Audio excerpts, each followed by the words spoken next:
Mais ils s'entretuaient. C'était les enfants de Jacob. Comme la vie n'était pas encore entrée en eux, les nerfs n'étaient pas là pour comprendre les difficultés de l'autre. Mais le jour de la Pentecôte, c'est le jour que le Seigneur a fait renaître un peuple nouveau. Amen. C'est le jour où le Seigneur a constitué une armée. Cette armée, ce n'est pas l'armée pour aller combattre contre la chair et le sang. Amen. C'est une armée que nous avons jusqu'aujourd'hui pour combattre contre les démons, les mauvais esprits. Amen. Voilà le jour de la Pentecôte, ce que le Seigneur nous a apporté.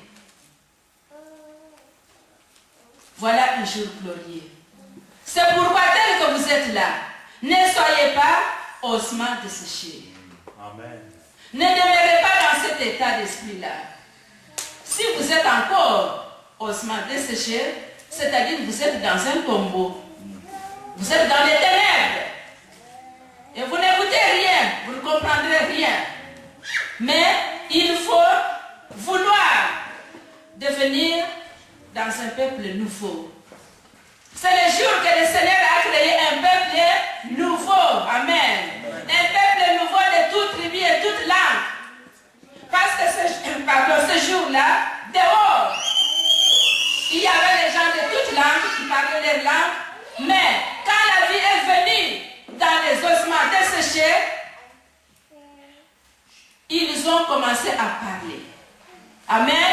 Amen. Ils ont commencé à parler, à s'exprimer dans les langues que le Seigneur leur avait données.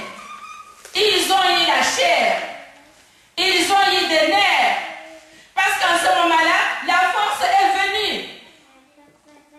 Une grande armée était formée le même jour. On nous dit qu'après avoir reçu cette vie que nous avons maintenant, l'un d'eux était sorti.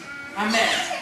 L'un d'eux était sorti avec la puissance d'en haut. Amen.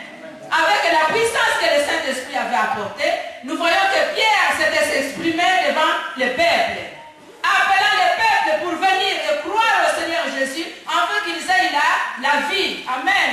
Parce qu'en ce moment ici, où tu es là sur le banc, si tu n'as pas le Saint-Esprit, tu ne peux pas t'exprimer comme les enfants de Dieu s'expriment. Amen.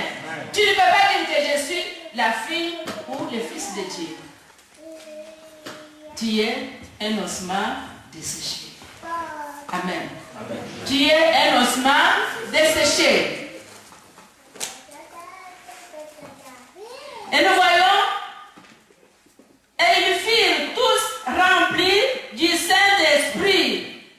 Amen. Soyons remplis du Saint-Esprit. Que le Saint-Esprit soit toujours à la permanence dans votre vie. Amen. Amen. Que le Saint-Esprit soit toujours à la permanence dans votre vie, afin que vous formiez une armée nombreuse. Amen. Amen. Maintenant, quand la vie est venue, le Saint-Esprit est venu, le Saint-Esprit ne peut pas venir dans le corps de personnes et être standard. Non. Le Saint-Esprit doit donner ce qu'il doit, comme les fruits. Le Saint-Esprit doit donner les dons. Amen. Tout ça, c'est pour l'édification de l'œuvre de Dieu. Quand la vie est venue, quand le Saint-Esprit est venu, le Saint-Esprit nous a donné, premier fruit que le Saint-Esprit nous a donné, c'est l'amour. Amen. C'est l'amour. C'est l'amour. Dieu est amour. Amen. Dieu est amour. Voilà les fruits que le Saint-Esprit nous a donnés, c'est l'amour. Quand le vent avait secoué les ossements qui étaient dans une vallée, le vent a fait renaître la chair. Le vent a fait renaître les nerfs. Parce que si j'ai maintenant les nerfs, je peux sentir le douleur. Amen. Je peux sentir le douleur.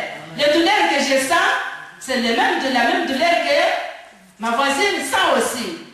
Et en ce moment-là, j'ai la compassion dans mon cœur parce que j'ai des nerfs sensitifs. Amen. Amen. Pour l'autre. Mais si je n'ai pas le Saint-Esprit, je n'ai plus ça. Je peux faire n'importe quoi, je peux t'insulter, je peux te regarder avec mes yeux hautains, je peux te critiquer parce que je n'ai pas l'amour, parce que je n'ai pas eu les fruits. Amen. Amen.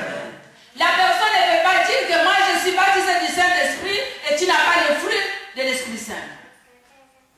Le premier fruit qu'on remarque dans la communauté des chrétiens, c'est l'amour. Et nous voyons quand le Saint-Esprit était venu dans 120, et nous voyons le premier fruit qui s'est exprimé au milieu d'eux, c'était l'amour. Et ces gens-là ont préféré de rester ensemble.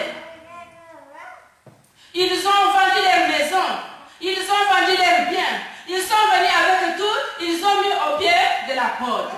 Donc c'est l'amour, le premier fruit qui s'était présenté au milieu d'eux, c'était l'amour. Deuxième fruit qui était présenté au milieu d'eux, c'était la joie. Amen. Ils étaient tous dans la joie. Ils glorifiaient leur Seigneur avec joie. C'est la joie qui était au milieu d'eux. Amen. Voilà ce que l'Esprit nous donne. Nous pouvons le lire au Galates 5.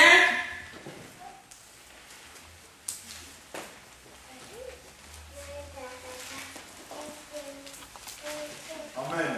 Amen. Mais le fruit de l'Esprit, c'est l'amour, la bonté, la bienveillance, la foi, la douceur, la maîtrise de soi. La loi n'est pas contre ces choses. Merci, pasteur. L'Esprit est venu quand la vie est venue dans les apôtres. Quand la vie est venue dans les ossements desséchés. La vie que nous appelons le Saint-Esprit, c'est la vie. Amen. Amen. Le Saint-Esprit, c'est Dieu lui-même qui vient habiter dans vous. C'est ça le Saint-Esprit. C'est le Dieu créateur qui vient habiter avec vous. C'est le Saint-Esprit. Si vous n'en avez pas, vous n'avez pas Dieu. C'est pourquoi vous pouvez commettre n'importe quel acte. Amen. Amen. Voilà, quand cette vie est venue les jours de la Pentecôte, cette vie a donné l'amour. Cette vie a donné l'amour.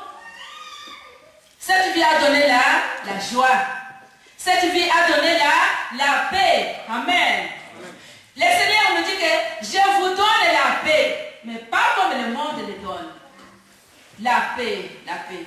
Vous savez, la première chose quand Satan vient dans votre vie, la première chose que Satan vous enlève d'abord la paix. Amen. Il vous enlève la paix du cœur. Parce que si vous n'avez pas la paix, vous ne pouvez jamais côtoyer avec les autres.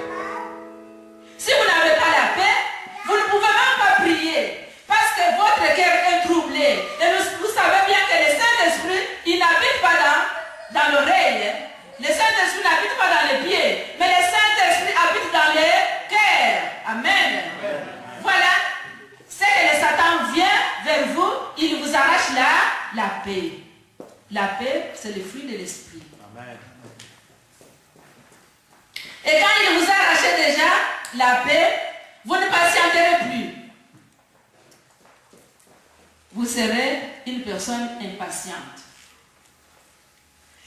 Fruit de l'Esprit, c'est l'amour, la joie, la paix, la patience, la bonté, la bienveillance, la foi. Amen. La foi. Sans la foi, vous n'êtes pas créable à Dieu. Amen. La douceur, la maîtrise de soi. Amen. La maîtrise de soi.